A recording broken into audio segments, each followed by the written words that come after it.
السلام علیکم، میرے چینل پروفیسر خضر عباس پر خوش آمدید۔ چینل کو سبسکرائب کر کے بیل کا آئیکن دبائیں، ویڈیو کو لائک، کمنٹ اور شیئر کریں۔ بہت بہت شکریہ۔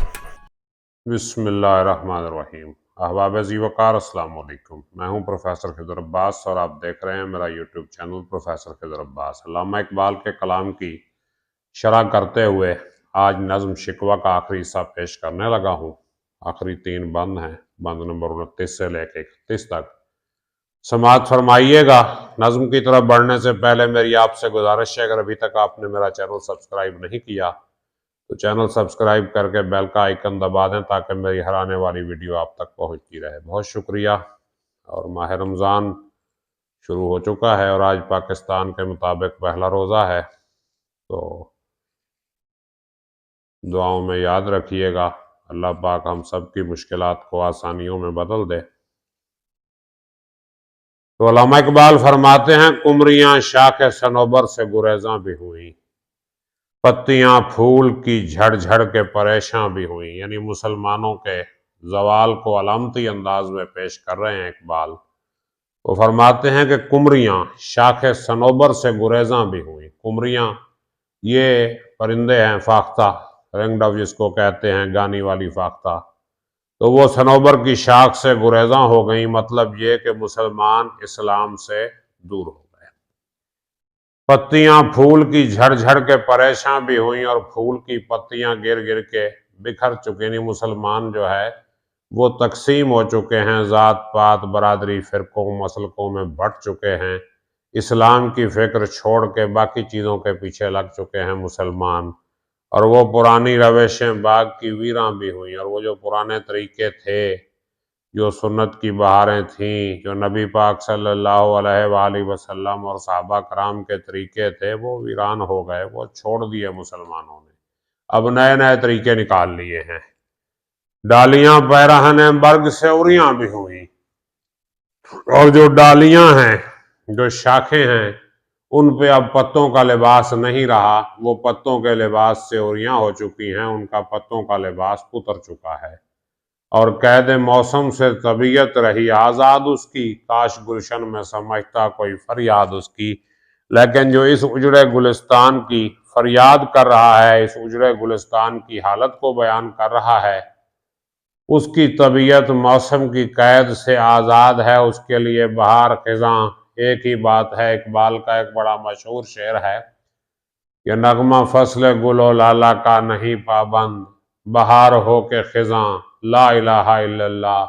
یعنی اسلام کسی موسم کا محتاج نہیں ہے۔ تو یہ جس طرح ہم کہتے ہیں نا جمعہ کے مسلمان بننا ہے، تو اسلام ہمیں جمعہ کا مسلمان بننے کو نہیں کہتا، زندگی بھر کا مسلمان بننے کے لیے کہتا ہے۔ تو کاش گلشن میں سمجھتا کوئی فریاد اس کی، کاش کوئی اس گلشن میں اس کی فریاد سمجھنے والا بھی ہوتا۔ اقبال خود کو کہہ رہے ہیں۔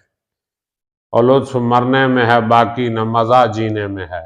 جینے میں اب مرنے میں بھی کوئی لطف نہیں، جینے میں بھی کوئی مزہ نہیں۔ یعنی زوال اس حد تک پہنچ چکا ہے امت مسلمہ کا کہ ان کے لیے مرنا جینا ایک برابر ہو چکا ہے۔ کچھ مزہ ہے تو یہی خون جگر پینے میں، اگر کوئی مزہ ہے تو جگر کا خون پینے میں، اپنی جان کو جلا کے، اپنے جو ہے وہ دل کو جلا کے اس کا خون پینے میں مزہ ہے۔ مطلب یہ کہ اپنے غموں کو انجوائے کرنے میں، غموں کو برداشت کرنے میں مزہ ہے، اور کسی چیز میں مزہ نہیں رہا۔ اور کتنے بیتاب ہیں جوہر میرے آئینے میں، اور میرے پاس جو آئینہ ہے، یعنی شعر و سخن کی جو صلاحیت ہے، اس میں کتنے جوہر، کتنی صلاحیتیں بیتاب پڑی ہیں ابھی تک، اور کس قدر جلوے تڑپتے ہیں میرے سینے میں، اور کتنے جلوے ہیں جو میرے سینے میں تڑپ رہے ہیں، کتنی حقیقتیں ہیں، کتنی باتیں ہیں،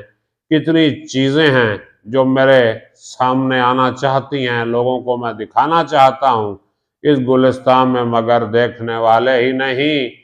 داغ جو سینے میں رکھتے ہوں وہ لالے ہی نہیں، اس باغ میں کوئی دیکھنے والا ہی نہیں ہے، اس گلستان میں مگر دیکھنے والے ہی نہیں۔ داغ جو سینے میں رکھتے ہوں وہ لالے ہی نہیں۔ میں تو فریاد کناں ہوں، اپنا دل کھول کے سب کے سامنے رکھ دیا ہے، مگر افسوس اس باغ میں کوئی دیکھنے والا نہیں، اور وہ لالے کے پھول جو سینے میں داغ رکھتے ہوں، درد رکھتے ہوں سینے کا، دل کا، وہ رہی نہیں۔ اس گلشن میں کوئی درد دل رکھنے والا انسان ہے ہی نہیں جو میرے پیش کیے ہوئے درد کی قدر کرے۔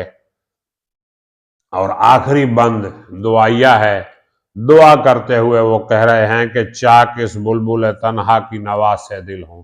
یہ جو اکیلا بلبل نغمہ پیرا ہے موسم خزاں میں، اس کی نوا سے، اس کی آواز سے لوگوں کے دل چاک ہو جائیں، سینے کھل جائیں، جاگنے والے اسی بانگ درا سے دل ہوں۔ یہ جو گھنٹی کی آواز میں دے رہا ہوں قافلے کو روانہ کرنے کے لیے، اسی گھنٹی کی آواز پہ میرا قافلہ جاگ جائے، یعنی پھر زندہ نئے عہد وفا سے دل ہوں، یعنی پھر نئے عہد وفا سے دل زندہ ہو جائیں، وفا کا نیا عہد کر کے ہمارے دل جو ہے وہ زندہ ہو جائیں، اور پھر اسی بادہ دیرینہ کے پیاسے دل ہوں، اور پھر اسی قدیم شراب کے پیاسے دل ہوں۔ بادہ دیرینہ یعنی جو اسلام کا پرانا پیغام ہے، جو نبی پاک صلی اللہ علیہ وآلہ وسلم کا پیغام ہے، اس پیغام کے پیاسے ہوں دل، اس پیغام کی فکر کریں۔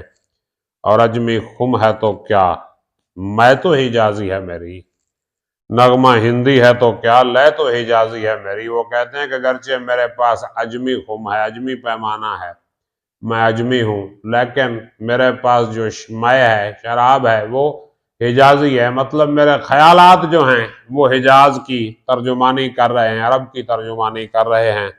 نغمہ ہندی ہے تو کیا، لے تو حجازی ہے میری، اگرچہ میرے پاس گیت ہندی ہے، میں ہندوستان کا رہنے والا ہوں، ہندی ہوں، لیکن میری جو لے ہے، میری جو دھن ہے، یہ حجاز سے تعلق رکھتی ہے، عرب سے تعلق رکھتی ہے۔ تو امید ہے یہ نظم آپ کو پسند آئی ہوگی، اس کی تشریح کی سمجھ آئی ہوگی۔ اگر کوئی سوال ہو تو کیجئے کمنٹ میں انشاءاللہ آپ کو جواب دوں گا۔ اور رمضان شریف کا مہینہ ہے، زیادہ سے زیادہ کوشش کریں کہ اللہ کے ساتھ اپنی لو لگائیں، اور مجھے بھی کوئی تجویز پیش کریں کہ رمضان شریف کے لیے کوئی خصوصی سلسلہ چینل پہ شروع کیا جائے یا نہیں۔ اپنا خیال رکھیے گا۔ اللہ حافظ۔